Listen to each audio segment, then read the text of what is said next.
कृष्णा जी कहाँ से हैं? कृष्णा जी कहाँ से हैं? बलुआहा से। बलुआहा से फटर फटर पर है छी गायर गे दुनु देखा के छौरी करब छी मार गे।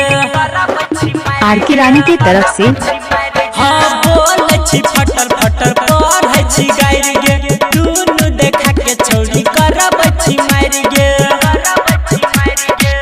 लाग छै एकरा कोई कोई खेने छ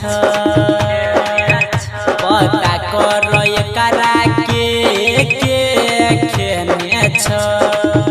हौ डीजे वाला भाई एक ढोरी के न छै। हौ डीजे वाला भाई एक ढोरी के न छै।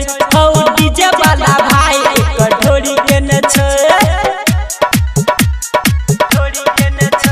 इलाका किसी का भी हो नाम तो कृष्णा राजा का ही होगा। बलुआहा से। बलुआहा से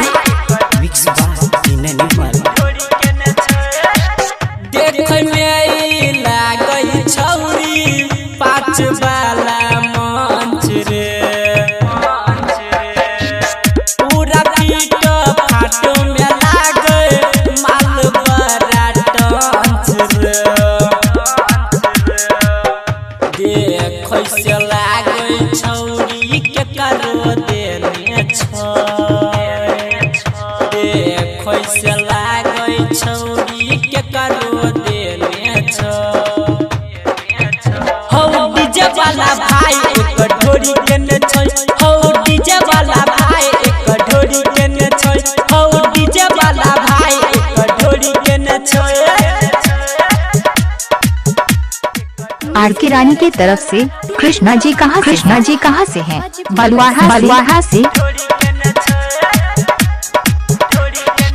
गदरल जाबानी एकर मस्त वाला सीन रे। देखो इशारा मारै छै मामा परवीन रे।